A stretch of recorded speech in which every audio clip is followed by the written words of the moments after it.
Kawal ng demokrasya! Tinig na hindi natitinag, kasama mo sa bawat laban, katotohanan ng sandigan. Waldy Carbonell! Kakampi ng mamamayan, tagapagtanggol ng bayan, walang urong, walang iwanan. Dito, malinaw ang paninindigan. Dito, buhay ang boses ng bayan. Demokrasya, kasama mo si Waldy Carbonell.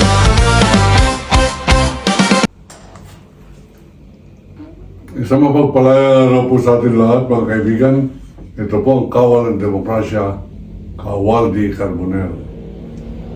Mga kaibigan, muli nagpapasalamat po tayo sa mga kabataan na gumawa po ng ating intro. Hindi po natin kinakalimutan yan. Katunayan, isa sa kanila ay tumawag po sa akin at sinasabing na narinig daw ng mami niya na ako'y nagpapasalamat sa kanila. So sila po ay tuwan-tuwa. Mas tuwan-tuwa po ko sapagkat mga kabataan, kadalasan po ang ating pong audience para senior citizen. Bagamat mayroon pong mga trolls na nagkakantsaw, sabi niya, pahinga ka na lang, lolo. Magpahinga na lang daw ako. Yan pong pagkakaiba ng antas ng pagkatao, pagkakaiba. Tayo po habang may buhay ay nananatiling magiging makabayan. Sapagkat sinabi nga nila, eternal vigilance is the price of liberty. Ang walang sawang pagbabantay, pangangalaga, ang siyang katumbas ng ating kalayaan. Kaya nga po, nakakonsentrate po tayo ngayon sa world affairs sapagkat yung nakikialam po sa ating bansa ay kasama dyan sa drama nangyayari sa buong mundo ngayon. Paano po yan? Sapagkat sa katraidoran ng Amerika at ng Israel laban po sa isang sovereign country, buong mundo nagdusa. Yan po ay dapat tayong lahat magsilakbo, magalit, magtampo, sapagkat wala naman tayong pakialam dyan. Hindi naman tayo nakikinabang sa Middle East, hindi tayo nakikinabang sa Amerika. Manapay, Amerika ang umaaboso sa atin, wala naman tayong pakinabang dyan sa Israel. Gusto nila, pagkaaway nila, kaaway din natin. Binomba nila ang kaaway na gusto ng kaaway natin, ay napi. Lahat ng tao sa mundo ay nagdurusa. Ang maaaring hindi po nagdurusa sapagkat mukhang sila makikinabang sa gerang ito ay ang China. Bakit? Sapagkat ang pagganti ng Iran, hindi na nila tatanggapin ang petrodollar. Ano po yung isang ng petrodollar? Yan po yung pera na tinatanggap ng mga Muslim sa kabila ng kanilang langis. Kaya pag buong mundo bumibili po ng langis, kinakailangan ang pambayad nila ay the American dollar. Kaya ang tawag yan ay petrodollar. Meron po ngayong panukala ang Iran. Pagganti nila sa mga bomba na mas masahol pa, mapaparusahan lahat ng kakampi ng Amerika. Hindi na nila tatanggapin ang petrodollar. Lahat ng mga Muslim ng tingin nila, inapi ang kamusliman ng isang sovereign country, ay magsisimpatiya, hindi sila lalaban ng patayan, kundi makikiisa sila na huwag na rin tanggapin ng Saudi Arabia ang petrodollar. Alam po ninyo kung anong tatanggapin na pera? Yuan, Chinese yuan. Yan po ang pambansang salapi ng Communist China. Sa mga tuwid, pag hindi na po petrodollar ang magagamit, babagsak po yung dolyar, babagsak ang kabuhayan ng Amerika, at ang uunlad masyado ay China. Hindi nakikialam ang China sa gulo na ito. Ang kanila ay tulad po ng mga inchik ay parating sa ekonomiya. Maliban lamang dito sa Pilipinas, ang tingin nila mahabang proyekto itong kanilang pagsakal o pagsikil ng ating pong ekonomiya, at hindi niya po tayo kinakalang gerahin. Hindi po tayo babagsakan ng bomba, hindi tayo babarilin ng tunay na baril, bobombay naman tayo ng tubig, at ang mananaig sa atin ay kaluwagan agad. Pagpapakumbaba, opo, magdiplomasya. Pagka meron umangal ng konti pananitaryela, pagtutulong-tulungan ng mga Marcoleta, ng mga Robin Hood Padilla, at kung sino pa may mga depresya, mga senador, upang sa ganun, ang China ay kanilang mabakapan at walang lalaban sa China. Ang China, mga kaibigan, masyadong abanse sa larangan ng computer. Abay, wala po tayo sa kalingkingan man lamang. At ang ating pong pinagtatakhan ay nangyayari uli ngayon. Kung tayo nagtataka noong 2016, bakit sa kabila ng kabastusan ni Duterte, minura niya ang Papa, minura ang Diyos, abay, naging popular pa rin si Duterte. Alam po ninyo, kami mga mamamahayag, para kumita ng extra, nagkakaroon po kami ng mga negosyo na sumusosyo sa public relations firm. Ano po ibig sabihin yan?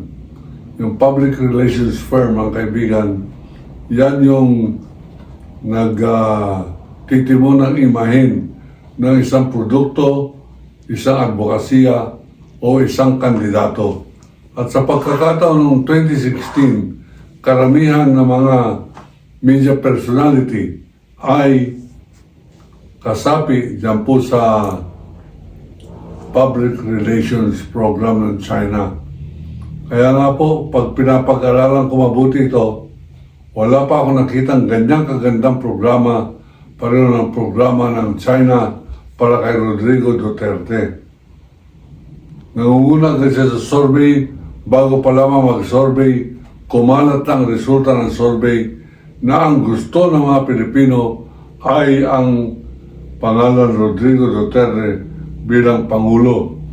At si Duterte naman, sangayon sa kanyang PR o Public Relations Handler, ang kanilang teknik ay huwag magsasabi agad na pumapayag siya maging kandidato. Ang naging resulta niyan, matagal na pinag-uusapan, tatakbo hindi, tatakbo hindi. Ngayon, kumilos uli, mga kaibigan, ang public relations program ng China, at ngayon naman, inagahan nila ang announcement ng kandidatura ni Sara Duterte. Ngayon pa lamang, libre na ang kanyang propaganda, pinag-uusapan na, at hindi lamang yan. Maraming genuine na mga tao gusto si Sara Duterte kahit anong issue laban sa kanya. Basta gusto lang nila si Sara Duterte. Walang kwenta ang Pilipinas, walang kwenta ang kinabukasan. Baliwala yan. Basta ang hangal at bobong Pilipino gusto niya si Duterte, period. Sara siya kahit anong mangyari. Ngayon, nakikita po ang pakialam na yan.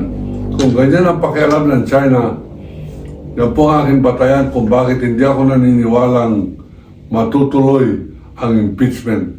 Gagawin ng lahat ng China para huwag matuloy ang impeachment. Kanilang Supreme Court, pag nakalusutan sa Supreme Court sa kadahilanan ng marami mga Pilipino ang social media opinion na ang Supreme Court ay tauhan lahat ni Duterte at sila hindi makabayan. Baka lumusot po dyan. Pag lumusot yan sa Korte Suprema sapagkat hindi siya pinagbigyan itong bago mag-November, itong bago mag-April 14, dapat meron na pong TRO o Temporary Restraining Order. Hindi po nangyari yan. Wala pong desisyon ng denial. Pero parang denial na rin po yan sapagkat ang TRO ay biglaan, Temporary Restraining Order. Hindi po nangyari. Ang ginawa ng Supreme Court, hoy, Kongreso, bigay kayo ng opinion. Anong comment ninyo? Hoy, Sara, anong comment ninyo dito sa petisyon ninyo at itong counter petition ng Kongreso? At binigyan sila ng 10 araw bago po madesisyonan to. Ngayon, pag lumusot po yan at hindi nagkaroon ng TRO, 100% ang gagapang nila ay Senado. Ang Senado, kukunti makabayan dyan, 5 lang yata, 4. Ganun pa man, baka may pag-asa tayo na meron pa rin mga senador na baka biglang makonsensya na yung mali-malitang perang darating sa kanya ay hindi kahalaga, kasing halaga ng pagkakawala ng soberenya ng Pilipinas pag isa na namang Duterte ang manalo at ang Duterte na yan ay bata o kasangkapan o tauhan ng China at yan ang Duterte. Kaya mga kaibigan, tayo po'y magbatsyag, tayo po'y magbabantay, tayo po ay magtutulungan. Mag-subscribe po kayo dito sa ating Makabayan programa. At salamat nga pala doon sa patuloy na nag-order po ng libro natin.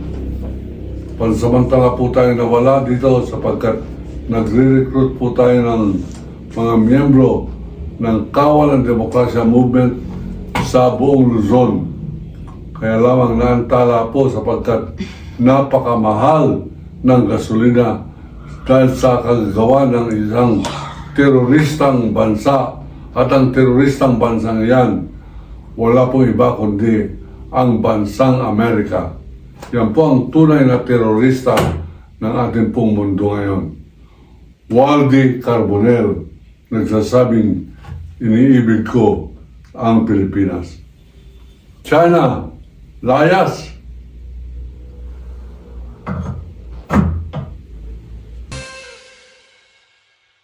Sa bawat tanong, may katotohanan. Sa bawat laban, may kakampi ka. Kawal ng demokrasya! Tinig na hindi natitinag, kasama mo sa bawat laban. Katotohanan ng sandigan. Waldy Carbonell, kakampi ng mamamayan, tagapagtanggol ng bayan. Walang urong, walang iwanan. Dito, malinaw ang paninindigan. Dito, buhay ang boses ng bayan. Kawalang demokrasya.